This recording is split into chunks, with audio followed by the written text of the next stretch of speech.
Allahu Akbar, Allahu Akbar, La ilaha illahu al-malikul।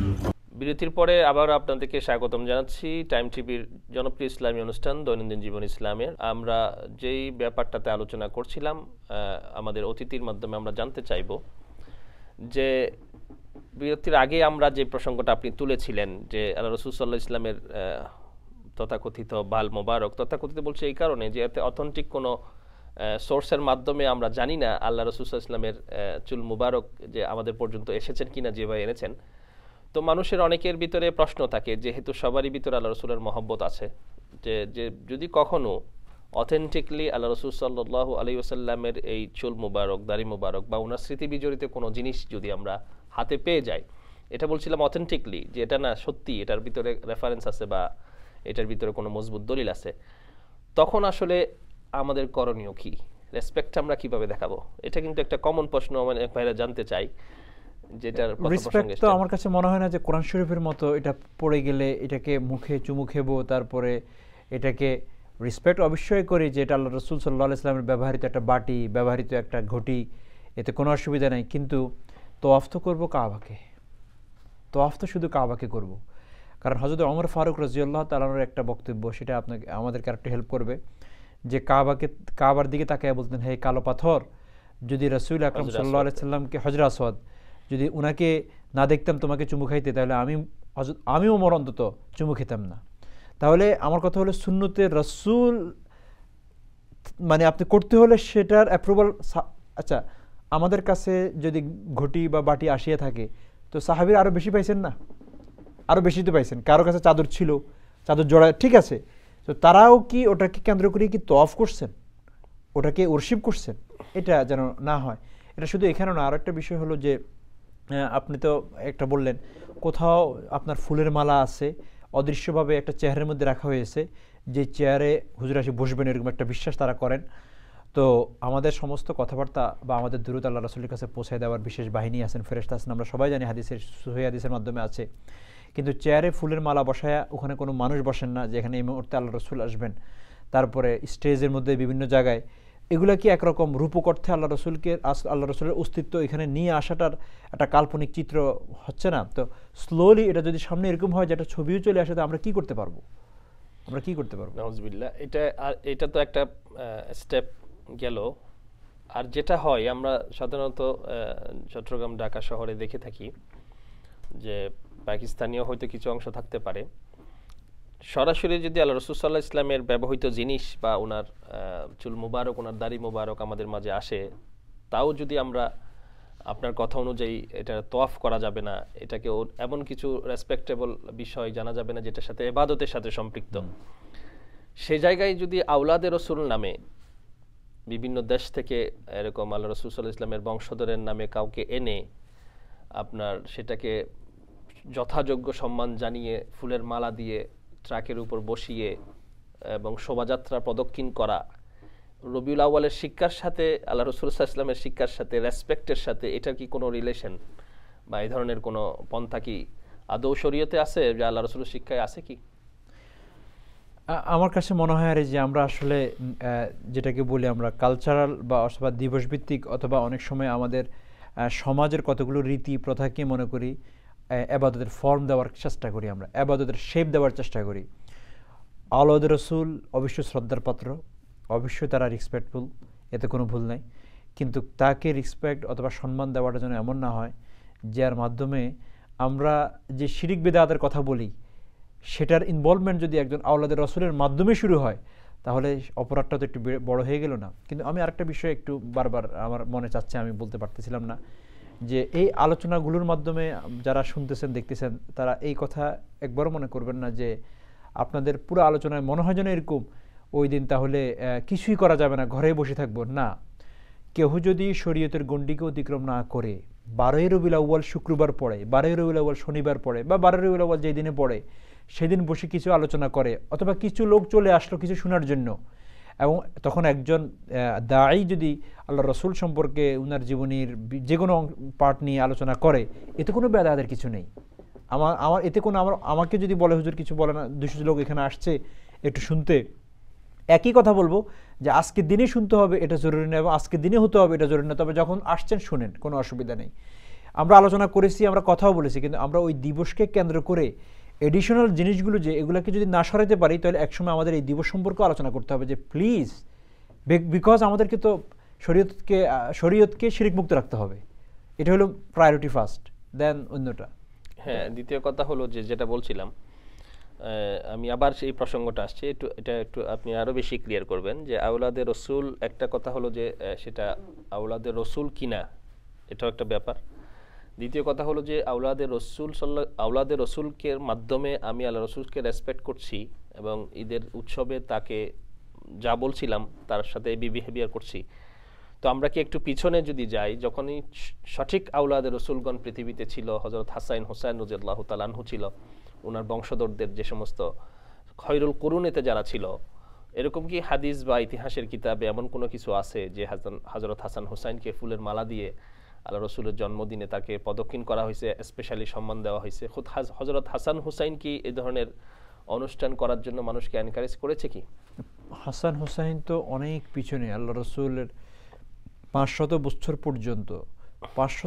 পর্যন্ত এর কোনো অস্তিত্বই পাওয়া যায় না যে এই দিনে এরকম আড়ম্বর করে, এরকম গুরুত্ব সহকারে, যেটা আমাদের অন্যান্য ঈদগুলোকেও পিছ করে দেয়, এরকম পাওয়া যায় না। হাসান হুসাইন রাদিয়াল্লাহু তাআলা তো অনেক পরের, এবং ওনাদের সামনে যদি এরকম হতো আর ওনারা মেনে নিতেন, এটা যে হুসাইনকে বলা হয় সত্যের প্রতীক, জিনাকে বলা হয় যে হকের সামনে মাথা নত না করার যে প্রতীক, সেটা হলো হযরত হুসাইন রাদিয়াল্লাহু তাআলা আনহু।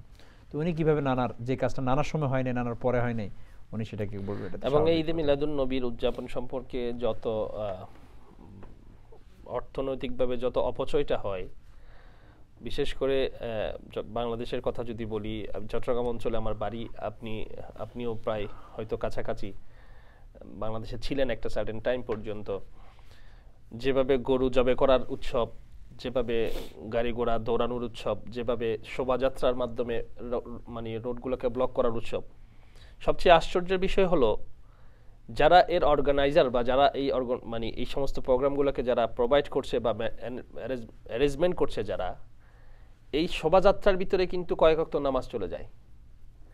তো আমি যেটা আপনার কাছ থেকে মূল জানতে চাচ্ছি যে আল্লাহ রাসূল সাল্লাল্লাহু আলাইহি ওয়াসাল্লামের জন্মদিন পালন করছি বুঝলাম, উৎসব করছি বুঝলাম, কিন্তু যিনি বলেছেন নামাজ আমাদের উপরে ম্যান্ডেটরি, যিনি কখনো উনি তো অনেক দূরের কথা, সাহাবায়ে কেরাম রাদিয়াল্লাহু তাআলা আনহুম সম্পর্কেও যদি আমরা জেনে থাকি, আমাদের যে নামাজ কজা করা বা নামাজ ছেড়ে দেওয়ার সামান্য তাদের ভিতরে বাস্তব তো না, কল্পনাতেও কোনোদিন ছিল না। তো সেই জায়গায় যদি আমরা আল্লাহ রসুলের উৎসবের নাম দিয়ে ফরজ নামাজের মতো নামাজগুলো তরক করি এবং বিভিন্ন ধরনের অপচয় করি, এবং এমনও আছে যে কাওয়ালির ব্যবস্থাও করা হয়, তো আপনার কথা অনুযায়ী বলতে হয় যে সামনে হয়তো দেখবেন যে মিউজিকের একটা চিন্তাধারাও নিয়ে আসবে তারা। তো এইভাবে যদি করতে থাকি তাহলে তো জিনিসটা ঠিক আজকের ক্রিসমাস ডের মতো করে পরিণত হয়ে যাচ্ছে, যেটা আপনি বলছেন। তো আপনি জিনিসটা আমাদের দর্শক মণ্ডলীর কাছে একটু ক্লিয়ার করবেন যে আমরা আসলে আমাদের অনুষ্ঠানের পক্ষ থেকে কি মেসেজটা দিতে চাচ্ছি ঈদে মিলাদুন নবীর। এতগুলা কথা বলার পরে আপনি সবসময় বলছেন যে আমরা নির্দিষ্ট একটা মতবাদ পোষণ করার জন্য আমাদেরকে এনকারেজ করছি, এটা নাকি আসলে সঠিক দিন যেটা, সেটা আমরা বুঝাতে চাচ্ছি। আপনি ক্লিয়ারলি জিনিসটা আমাদের দর্শক মণ্ডলীকে একটু। আমি একটু সংক্ষেপে অনেক সময় এই কথাটা বলে থাকি যে কোনো অ্যাকশন বা কোনো একটা অ্যাক্টিভিটিসকে যদি আবাদত নামে করতে চায়, তো সেখানে দুইটা জিনিস থাকতে হবে। যদি দুইটাই বিয়োগ হয়ে যায় তাহলে বুঝবেন 100%, আর যদি একটাও না থাকে তাহলে সেটা আবাদত হয় না। এই দুইটা জিনিস একসাথে পাওয়া গেলে সেটা আবাদত, না হলে সেটা আবাদত না, কি অন্য কিছু। একটা হলো জিনিসটা ফর দ্য সেক অফ আল্লাহ হতে হবে, আর দ্বিতীয়টা হলো আল্লাহ রসুলের তরিকা অনুযায়ী হতে হবে। তো আমি বলি, যেমন মনে করেন এক ভাই ফর দ্য সেক অফ আল্লাহকে খুশি করার জন্যেই পাশে একজন গরিব লোককে দেখে একজন ধনী লোকের পকেট থেকে 10টা টাকা চুরি করে নিয়ে নিল। ফর দ্য সেক অফ আল্লাহ সে ওই লোকটাকে দান করে দিল। তো একটা পাওয়া গেছে, ফর দ্য সেক অফ আল্লাহ আছে, কিন্তু তরিকায় রসুল পাওয়া যায় না। আল্লাহ রসুল চুরি করে দেওয়ার পদ্ধতি আল্লাহ রসুল ছাড়ি যান না এই পৃথিবীতে। দ্বিতীয় আরেকটা হলো যে একদম আল্লাহ রসুল যেভাবে বলছেন ওইভাবেই করছেন, কিন্তু ফর দ্য সেক অফ আল্লাহ ছিল না, সেটাই আবাদত হবে না। যেমন উনি মসজিদে এসে 4 রাকাত সালাত তাহিয়াতুল মসজিদ পড়তেছেন খুব সুন্দর করে, কিন্তু ওনার উদ্দেশ্য হলো আজকে জামাই নির্বাচন হচ্ছে এই মসজিদে এবং আমার হবু শ্বশুর এই মসজিদে উপস্থিত আছেন, উনি আমাকে পছন্দ করতে পারেন, যত লম্বা রুকু সিজদা দেওয়া যেতে পারে তত সুন্দর হবে। তো তরিকা আল্লাহ রসুল অনুযায়ী করছেন, একদম যেভাবে রুকু করা সিজদা করা সুন্দরভাবে, ফর দ্য সেক অফ আল্লাহ ছিল না, ফর দ্য সেক অফ শ্বশুর ছিল, এটাও আবাদত হবে না। সেম থিং আমরা যে আলোচনাটা গত সপ্তাহ বা আজকেও করে দিছি, আমাদের কনসেপ্টটা হলো যে কতটুকু ইনভেস্টটা আমরা টাইমটা করতেছি মসজিদে বা ধর্মের নামে, সেটা যেন আবাদত হয়ে যায়। নতুবা আপনি যে আমাকে একটা কথা বলছিলেন যে এত টাকা খরচ, বা দেখেন এটা আমরা এই জন্য আমি এটার প্রতি যাব না, টাকা খরচ তো আমরা বিভিন্ন লাইনেও করি, ওই সময় কি আপনি আমাকে কোশ্চেন করেন কিনা, ঈদের সময় তো আমরা কম টাকা খরচ করি না, কিন্তু যেহেতু ধর্মের নাম দিয়ে করতেছে এই জন্য কথা আলোচনাটা এখানে আনছি, ধর্মের নাম দিয়ে করতেছে বিধায়টা আলোচনাটা আনছি। নতুবা অপচয় আমরা হয়তো আমি আপনিও আমাদের বৈশ্বিক লাইফে আমার আপনার গাড়িটার দামটাও যদি ম্যাচ করি যে আমার আসলে এত দামি দরকার ছিল না, তো আমি এটাকে শরীয়তের পার্ট মনে করি নাই, কিন্তু এটাকে তো শরীয়তের পার্ট মনে করা হচ্ছে যে এই খরচটা আমার জন্য লাভ হবে, এই সেই, তারপরে এই দিন এটা করতে হয়, অথবা সামনে হয়তো অনেক ভাইয়ের কাছে গরু চাওয়া হবে, গরু দিতে হয়, না দিলে যাওয়া করবো, মানে এরকম পার্ট হয়ে দাঁড়াবে। এবার আমি বললাম না যে লাইলাতুল কদর বা শবে বরাতের নামাজ যেমন আছে, রবিউল আউয়ালের নামাজও দাঁড়ায় যাবে। তো আমরা চাচ্ছি সিরাতুন নবীর আলোচনা অবশ্যই হবে, সেটা যেন হয় শিরিক মুক্ত আলোচনা, সেটা যেন হয় কালিমা মুক্ত আলোচনা, বেদাত মুক্ত আলোচনা, সেটা যেন হয় স্পিরিচুয়াল, সেটা যেন হয় সত্যিকার অর্থে মানুষকে উদ্বুদ্ধ করার টাইমটা যেন এরকম ইনভেস্ট হয় যেটা নাকি কাল ময়দানে মাহাশরে পার পাইতে পারে। তো এইটার জন্য এই দুটো জিনিস পাওয়া যাচ্ছে কিনা, ফর দ্য সেক অফ আল্লাহ হচ্ছে কিনা, আর বিষয়টা তরিকা আল্লাহ রসুলের দেখা পদ্ধতিগত অনুযায়ী হচ্ছে কিনা, তাহলে আবাদত। শুধু এতটুকু আমি পাঠক মণ্ডলীকে বলবো, এটা তো শুধু আজকে আলোচনায় বলছি, এই দুটো জিনিস আপনারা যে কোনো আবাদতকে নির্ণয় করার জন্য যাচাই করার ক্ষেত্রে একটুখানি দেখবেন যে এই কাজটার মধ্যে আল্লাহ রসুলের তরিকা ফলো করা হচ্ছে কিনা, আর ফর দ্য সেক অফ আল্লাহ হচ্ছে কিনা। যদি সেটা দুটোটা থাকে তাহলে এটি আবাদত, আর যদি সেটা না থাকে, যত সুন্দরভাবেই হোক, যত ঢাকঢোল বাজাইয়া পিটাইয়েই হোক, যত সংখ্যাগরিষ্ঠ লোকই করুক না কেন, সেটা সামাজিকভাবে প্রতিষ্ঠা লাভ করলেও আবাদত হিসাবে আসমানে কবুল হবে না। ধন্যবাদ আপনাকে মূল্যবান সময় দেওয়ার জন্য। শুধু দর্শক মণ্ডলী, আমাদের অনুষ্ঠানের সময় প্রায় শেষের দিকে। আমরা আজকের পর্ব এবং গত পর্ব মিলে যে জিনিসটা আমরা দর্শকদের সামনে উপস্থাপন করতে চাচ্ছিলাম সেটা হলো যে পৃথিবীতে আল্লাহ রাসূল সাল্লাল্লাহু আলাইহি ওয়াসাল্লামের আগমনটা মানে পৃথিবীর ইতিহাসে সবচেয়ে বড় বিষয় এবং সবচেয়ে আনন্দের বিষয় আমরা উম্মত হিসেবে। কিন্তু আমাদেরকে দেখতে হবে আল্লাহ রাসূল সাল্লাল্লাহু আলাইহি ওয়াসাল্লাম পৃথিবীতে আগমনের উদ্দেশ্য কি ছিল এবং উনি কি শিক্ষা রেখে গিয়েছেন, কি করতে বলেছেন, কি করতে মানা করেছেন। এই সমস্ত বিষয়গুলোর মাধ্যমে আমাদের নিজেদের জীবনকে আমরা সাজাতে হবে এবং যে কোনো ধর্মীয় বিষয় এবং আজকে হযরতের আলোচনার মাধ্যমে আমরা বুঝতে পেরেছি নিশ্চয় যে দুইটা জিনিস, ইখলাস এবং আল্লাহ রাসূলের আদর্শ, এই দুইটা জিনিসকে কম্বাইন্ড করে যে কাজটা করা হবে সেটাই হয়তো ইবাদত হবে এবং সেটা আমরা আশা করতে পারি আল্লাহ রাব্বুল আলামিনের দরবারে কবুল হবে। তো আমরা আপনাদের সহযোগিতায়, আপনাদের পরামর্শে এবং আপনাদের পার্টিসিপেন্টের মাধ্যমে আমরা আমাদের অনুষ্ঠানকে আরও বেশি বেনিফিটেড এবং আরও বেশি ফলদায়ক করার চেষ্টা করব।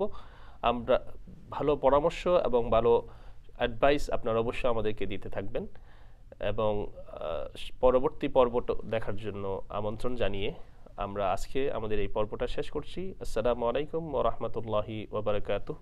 আল্লাহু আকবার, আল্লাহু